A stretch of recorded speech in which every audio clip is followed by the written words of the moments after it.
আমাদের সঙ্গে আছেন ডেকো ফুডস লিমিটেডের chief operating officer COO AKM Javed. স্বাগত আপনাকে। Thank you. প্রথমেই যে প্রসঙ্গে আসতে চাই, বেকারি শিল্পের যে বিবর্তন গেল এক দশকে, কি ধরনের পরিবর্তন এই শিল্পে এসছে এবং এই পরিবর্তনটাকে কিভাবে দেখছেন? বেসিক্যালি বেকারি ইন্ডাস্ট্রি কিন্তু লাস্ট 10 ইয়ার্সে ডিকেডস আউটসে একটা প্যারাডাইম শিফট হয়েছে, বিকজ মানুষের ফুড হ্যাবিট চেঞ্জ হচ্ছে। People are being more health conscious, they are being more aware, যার ধরুন ফুড হ্যাবিট থেকে তারা ধরেন ডেইলি এই লাইক ভাত বা রুটি এগুলো কমিয়ে তারা হয়তো একটু ড্রাই ফুডের দিকে যাচ্ছে, মোর হেলদি ফুডের দিকে যাচ্ছে, এটা একটা জিনিস। সেকেন্ড হচ্ছে হেলথ ফ্যাক্টর থেকে, হাইজিন ফ্যাক্টর থেকে মানুষজন কিন্তু আগে ধরেন বাইরের লাইক স্ন্যাক্সে অনেক সমোচা বা সিঙ্গারা এগুলো কনজিউম করতো, কিন্তু সেগুলো কিন্তু এখন মানুষজন বাদ দিয়ে they are moving towards packed food and they are more of স্ন্যাক্সের দিকে। সো যার ধরুন এখানে কিন্তু ইন্ডাস্ট্রিটা গ্রো করছে অ্যান্ড আউটসে still it's having a double digit growth. So it's a huge shift এবং আই এম শিওর যে ফিউচারের দিকে এটা আরও বাড়তেই থাকবে। অর্থাৎ হিউম্যান কনজাম্পশনটা বেড়েছে এবং মানুষের চাহিদার জায়গাটা তৈরি হয়েছে। দেখা যাচ্ছে যে বাসায় রুটি তৈরি করতে গেলে একটা সময় টাইম কনজিউমিং বিষয়, সেটা যদি আমি একটু পাউরুটির দিকে শিফট করি, হেলথ এবং টাইম দুইটাই কিন্তু হচ্ছে কনজিউম ঠিকভাবে হচ্ছে। যে আরেকটা প্রশ্ন করতে চাই, এই যে বাজেটটা, নতুন বাজেট শুরু হলো, এই বাজেটে বেকারি বিভিন্ন পণ্যের উপরে শুল্ক আরোপ করা হয়েছে, এর প্রভাব আসলে কতটা পড়তে পারে? নতুন অর্থ বছর মাত্রই শুরু হলো। বেসিক্যালি এইটার ইম্প্যাক্ট কিন্তু আমরা যা দেখছি তার চেয়ে অনেক ওয়াইডার। ধরেন আমি if I just refer you, ধরেন আমরা আমাদের বিস্কুট তৈরির জন্য বা বেকারি তৈরির জন্য যে বেসিক ইনগ্রেডিয়েন্টস, হচ্ছে ফ্লাওয়ারের ধরেন ডিউটি আছে স্টিল 10%, হয়তো ভ্যাট নেই। সুগারের ক্ষেত্রে ধরেন 22.5%, কিন্তু ভ্যাট আছে 15%। But sugar is being used as a basic food, like part of basic food, ingredient of A basic food. আপনার হয়তো অয়েলের ক্ষেত্রে আপনি ডিউটি আছে 25%, হয়তো ভ্যাট নেই, কিন্তু বেসিক ফুডে আপনি ভ্যাট দিয়েছেন এবং আপনি ডিউটি আরোপ করেছেন। If I just may add, আমাদের ধরেন এই বেকারির জন্য অন্য যে প্রোডাক্টগুলো লাগে সেটা হচ্ছে প্যাকিং ম্যাটেরিয়াল লাগে। এটার জন্য ধরেন আমরা যেই ট্রে ইউজ করি রেজিন, সেটার ডিউটি 32%, ভ্যাট 15% আছে। আমরা এটার জন্য যেই প্যাকেট ইউজ করি সেখানে 25% ডিউটি আছে, 15% ভ্যাট আছে। আমরা এটার জন্য যেই কার্টুন ইউজ করি সেখানে 15% ভ্যাট আছে, 15% ডিউটি আছে। So you see every item has duty and VAT. But point is, এগুলো তো are being used for basic foods. এটা কিন্তু বা পৃথিবীর সবখানে যেটা হয় যে বেসিক ফুডের উপরে ডিউটি এবং ভ্যাট ওয়েভ করা হয়। পার্টিকুলারলি আপনার হয়তো আমরা গরিব দেশ, আমাদের ডিউটির উপর চলতে হবে ফর বাজেটিং আর্নিং সোর্সের জন্য, but we can adjust it. Like আমরা হয়তো যেগুলো ধরেন লো প্রাইস প্রোডাক্ট আছে সেগুলোর ক্ষেত্রে আমরা ভ্যাটটা ওয়েভ করতে পারি। আমরা আপনার ওগুলোর জন্য যে একটু ইউসেজ হচ্ছে সেটা আমরা ডেটা নিয়ে আমরা সেটার জন্য ডিউটি ওয়েভ করতে পারি। আমরা ধরেন meat price let's say 5 to 10 টাকা, 10 to 20 টাকার জন্য আপনি এটা বা কুড বি ইম্পোজ লাইক 2.5%, একেবারে লো একটা ভ্যাট বা ডিউটি চার্জ করলেন। যত হায়ার অ্যামাউন্টের দিকে যাবে তত আপনি হায়ার ডিউটি ভ্যাট ইম্পোজ করতে পারেন। That makes more logical.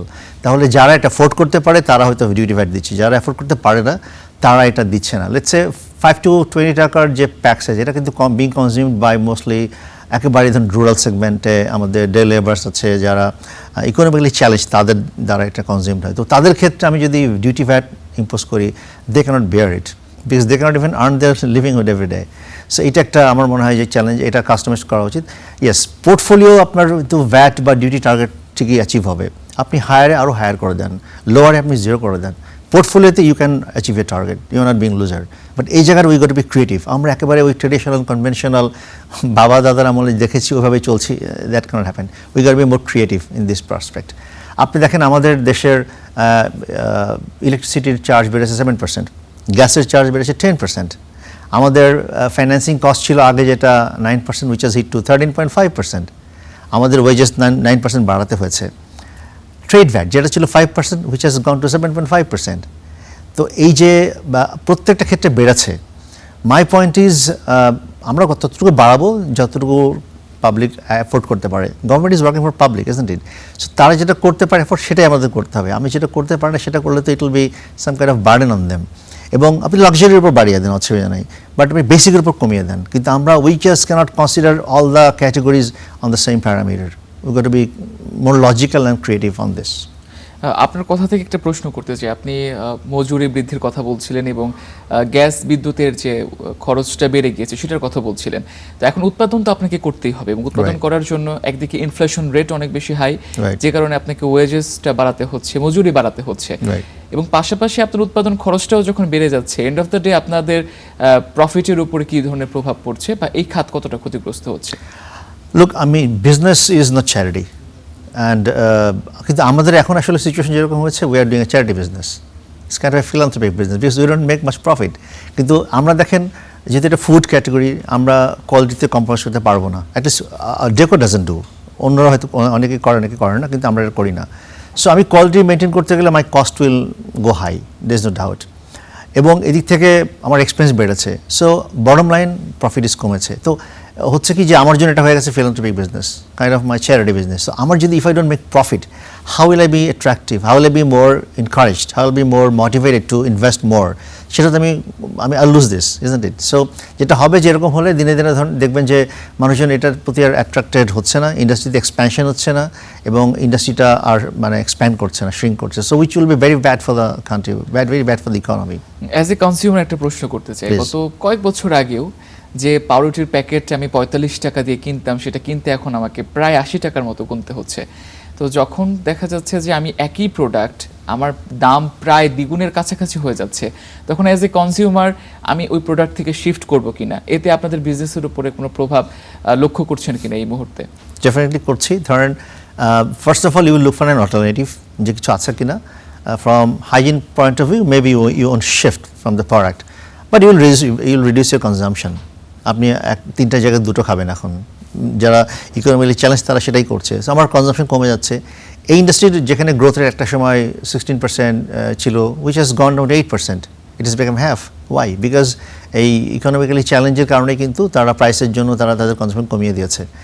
2 নম্বর হচ্ছে, এতে করে অনেক ছোট ছোট company had to leave this business, এবং যেটা বড় বড় কোম্পানিগুলো হয়তো তাদের অন্য অন্য পোর্টফোলিও আছে, সেখান থেকে সাবসিডি দিয়ে বা কম্প্রোমাইজ করে এটা চালিয়ে রেখেছে। But it's not being possible for the small players, যার ধরুন এখানে অনেকে এখান থেকে শিফট করে অন্য বিজনেসে যাচ্ছে, কিংবা হয়তো বিজনেস থেকে চলে যাচ্ছে। সো এইটা ইকোনমির জন্য is very bad, also not good for the consumers.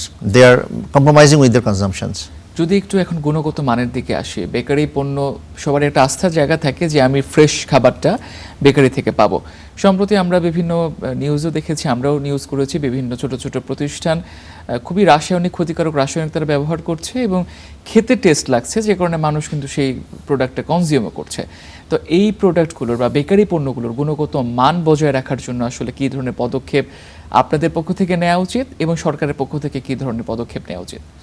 তো এটা দেখার জন্য ফার্স্ট অফ অল দেশের বিএসটিআই আছে, অ্যান্ড সেকেন্ড অফ অল ধরুন আমাদের হালাল সার্টিফিকেট আছে, আমাদের হ্যাসআপ আছে, আইএসও আছে। সো আমরা এগুলো মেনটেন করতেই হয় বড় কোম্পানিগুলোকে।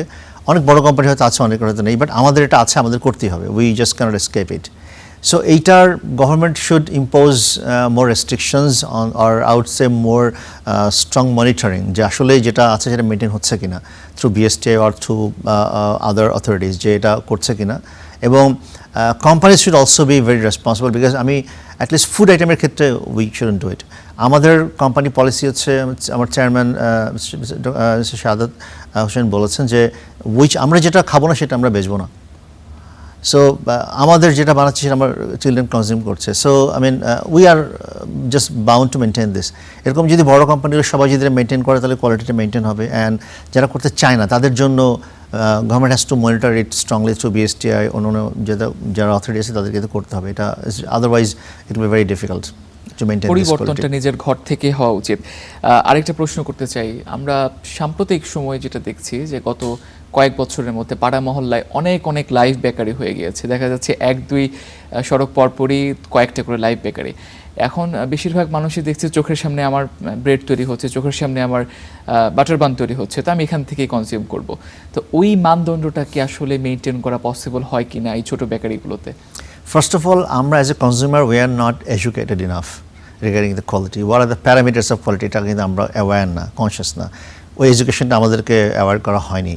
সো যার ধরুন আমি আসলে জানি না যে কোনটা আসলে quality, what is the definition of this quality product. যার ধরুন আমি হয়তো দেখছি বানাচ্ছে, আই এম ভেরি কনভিন্সড। বা এরকম অনেক কোম্পানি আছে দেখবেন যে প্রোডাক্ট দেখতে ভালো, এটার হয়তো like colour is very beautiful, flavour is good, test is good, but actually ভিতরে ইনগ্রেডিয়েন্টের মধ্যে কিছু নেই। এরকম প্রচুর বড় বড় কোম্পানিও আছে, ছোটো কোম্পানিতে আছেই। সো এটা আসলে কনজিউমার অ্যাওয়ারনেসের উপর ডিপেন্ড করছে অনেকখানি, যাদেরকে we have to educate them যে what is the definition of quality. So এইটা যদি যখন জানবে তখন দেখবে যে আসলে যেটা বানানো হচ্ছে মেবি ইটস লাইভ, বাট এটা কি আসলে প্রপার ইনগ্রেডিয়েন্ট দেওয়া হয়েছে কিনা, has it been treated properly, যেভাবে হিউম্যান টাচ ছাড়া আমরা যেভাবে অটোমেটেড মেশিনে বানাই সেভাবে করা হয়েছে কিনা। Otherwise it will not have the same quality like other big brands. যার ধরুন এডুকেশন এবং অ্যাওয়ারনেসের জন্যই বেসিক্যালি আই থিঙ্ক এগুলো কনজিউমার এভাবে কনজিউম করে বা এগুলো গ্রো করছে। But once consumer become very conscious aware, I am sure this kind of যারা বড় কোম্পানি ছোটো কোম্পানি যারা এগুলো করেন, কিংবা এরকম যেগুলো বুটিক যেগুলো ব্র্যান্ড বা কোম্পানি আছে, they will face challenges because it will be very difficult for them to like maintain quality and deliver products like this or with this kind of prices. তো এখন যারা আপনারা বড় বড় প্রতিষ্ঠান যারা রয়েছে ডেকোর মতো, আপনাদের কি একটা কমিউনিটি বিল্ড আপের মতো কোনো কাজ আপনারা করেন কিনা, যে আমাদের কাস্টমার যারা রয়েছে আমরা আপনাদের প্রোডাক্টের মাধ্যমে স্যাটিসফাইড এমনভাবে করব যাতে তারা আমাদের সঙ্গে একটা বন্ড ক্রিয়েট হয়ে যায়, এমন ধরনের কমিউনিটি বিল্ড আপের কোনো প্ল্যান বড় বড় প্রতিষ্ঠানে করা উচিত কিনা?